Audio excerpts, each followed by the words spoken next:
Boston, dans les années 1760, n'était plus une simple colonie.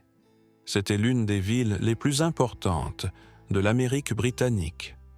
Un port bondé, porté par le commerce atlantique et mis sous tension par les impôts, les troupes et une politique de plus en plus explosive. En l'espace d'une génération, cette ville allait être poussée vers la Révolution, marquée par la guerre, puis relancée en tant que partie d'un nouveau pays. Dans cette vidéo, je vais utiliser des outils modernes d'intelligence artificielle pour donner du mouvement aux peintures, aux cartes et parcourir les scènes comme si nous y étions. Voici Boston au XVIIIe siècle. Il faut d'abord comprendre comment tout a commencé. Cette scène représente l'arrivée de la flotte de John Winthrop en Nouvelle-Angleterre en 1630. Ce n'est pas seulement un débarquement, c'est le début d'un projet colonial à grande échelle. Des navires chargés de familles, de provisions et d'animaux traversant l'Atlantique pour s'installer dans la baie du Massachusetts. Arriver ici signifiait repartir de zéro, sans savoir ce qui allait réussir ou échouer, mais avec la certitude que ce qu'ils construiraient à partir de ce moment définirait leur avenir. À cette époque, Boston n'est pas une capitale. C'est une expérience coloniale qui apprend encore à subvenir à ses besoins. Maintenant, avançons. Cette gravure du début des années 1720 montre Boston depuis l'eau et l'on ressent déjà autre chose. Au premier plan se trouve le port de Boston, rempli de navires qui alimentaient une économie atlantique, le commerce avec l'Europe, les Caraïbes et d'autres colonies. La ville ne semble plus fragile. Elle ressemble à un port qui s'agrandit rapidement avec une silhouette qui commence à être reconnaissable.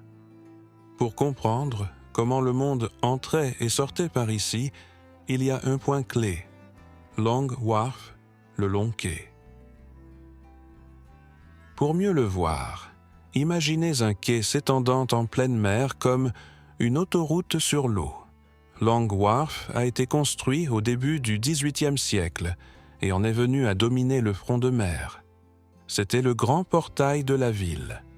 C'est par ici que l'on déchargeait les cargaisons, que les passagers arrivaient, que les marchandises circulaient et que Boston donnait sa première impression à quiconque s'approchait par la mer. Derrière le quai, la ville se dessine avec des flèches et des clochers. Parmi eux apparaît une église qui deviendra célèbre plus tard, Christ Church, dans le North End, aujourd'hui connue sous le nom de Old North Church. À cette étape, elle fait encore simplement partie du paysage du quartier, un point de repère pour les voisins et les marins, et non un symbole national. Mais elle est déjà là, observant la ville avant que tout n'éclate. Et si nous parlons de signaux pour ceux qui venaient de l'Atlantique, il y en avait un qu'il était impossible d'ignorer, Boston Light. Ce phare a été achevé en 1716, sur une île à l'entrée du port. Pour un navire, après des semaines ou des mois de traversée, voir cette lumière signifiait quelque chose de très concret. La terre, l'arrivée, la fin du risque de la pleine mer.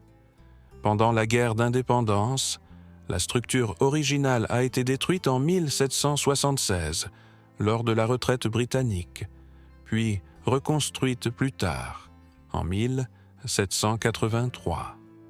Si le phare était l'accueil, cette autre image était le rappel de qui commandait. Castle William, la fortification principale qui défendait l'entrée du port au XVIIIe siècle, située sur Castle Island. Ce n'était pas un ornement militaire. Elle contrôlait l'accès et symbolisait l'autorité britannique. Durant les années de troubles et de tensions, le château a également servi de refuge aux fonctionnaires et aux forces britanniques. Et lorsque les Britanniques ont évacué Boston en 1776, ils ont détruit les fortifications du lieu. Ensuite, les forces américaines l'ont renforcé de nouveau, et le site a continué d'évoluer sous d'autres noms et reconstructions au cours des siècles suivants. Mais le point stratégique reste le même, protéger l'entrée du port. En quittant la mer, nous traversons vers Cambridge. À ce stade, nous ne parlons plus d'une colonie improvisée. Boston et ses environs sont reliés par le commerce, le gouvernement et la formation. Ici apparaît le Harvard College, qui était à l'époque petit mais important. Bien avant d'être une université mondiale, Harvard existait pour former des membres du clergé et des chefs civils pour la colonie. Au début du XVIIIe siècle, on distingue les premiers bâtiments de la cour. Harvard Hall apparaît comme le bâtiment central de l'institution dans ses représentations, et à ses côtés, on voit les premières résidences étudiantes comme le Old Stoughton Hall de l'époque, en plus du Massachusetts Hall. Revenons maintenant au cœur politique de Boston. Cette image montre la Old State House au milieu du XVIIIe siècle.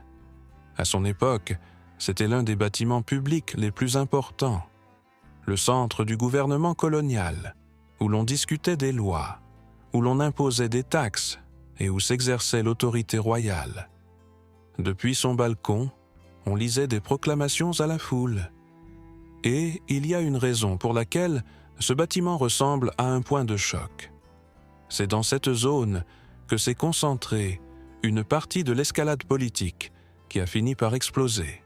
Des années plus tard, le 18 juillet 1776, la déclaration d'indépendance a été lue publiquement à Boston depuis le balcon de la Old State House.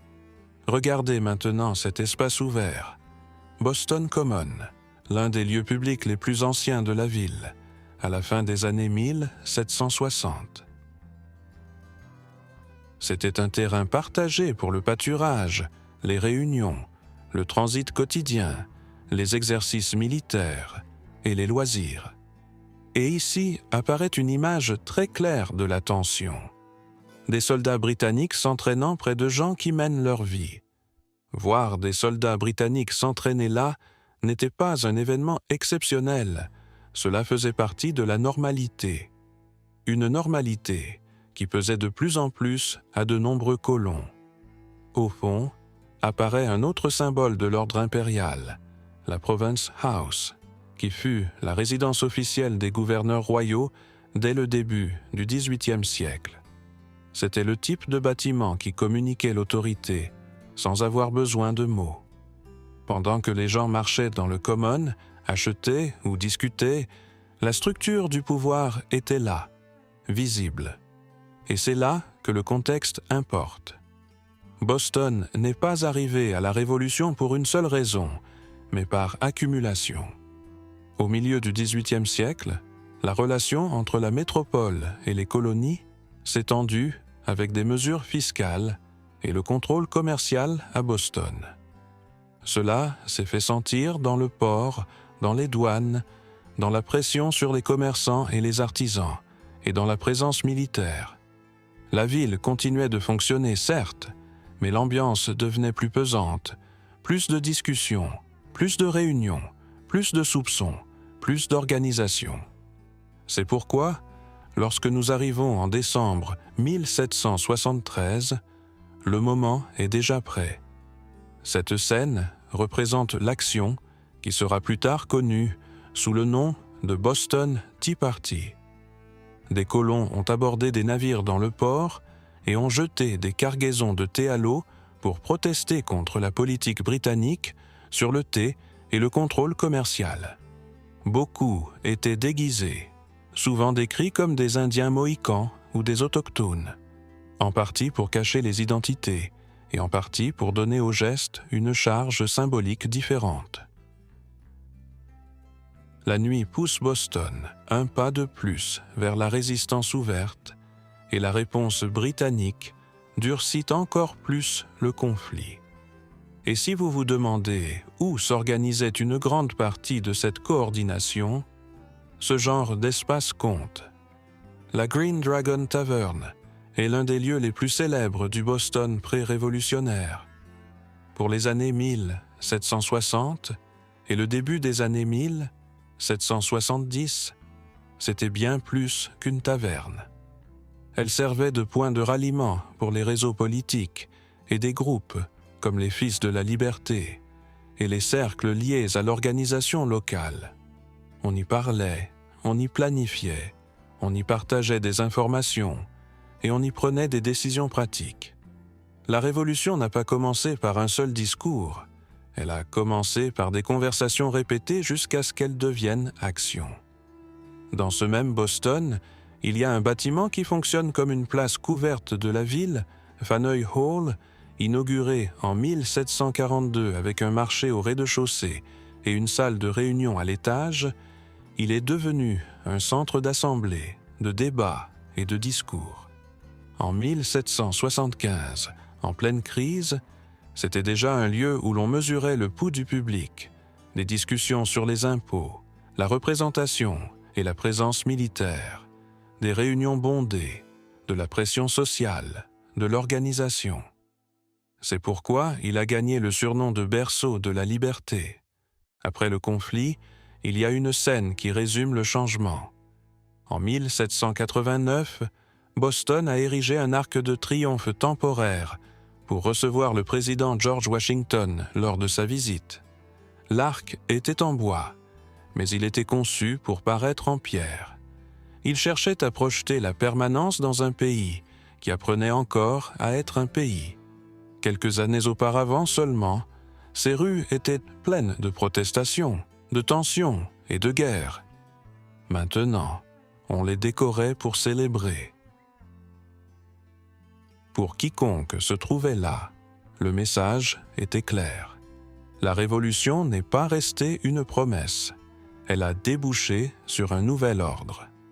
Et on ne peut pas clore un parcours dans le Boston colonial sans revenir à Christ Church, le bâtiment que nous appelons aujourd'hui Old North Church, achevé en 1723. Avant sa renommée, c'était une église anglicane du North End, une partie normale du quartier. Mais avec la crise révolutionnaire, ce bâtiment a croisé l'un des signaux les plus célèbres de l'histoire américaine. Depuis sa tour, 2 lanternes ont été exposées pour avertir que les troupes britanniques se déplaçaient par mer en avril 1775. Les images qui subsistent aident à voir la continuité. Le même bâtiment, le même lieu, tandis que le monde autour change. Je suis Max. Merci d'avoir voyagé avec moi dans le passé pour comprendre ce que nous avons aujourd'hui devant nous. Et maintenant, dites-moi en commentaire, quelle ville, quel lieu ou quel moment historique vous aimeriez voir reconstruit. On se voit à la prochaine ère.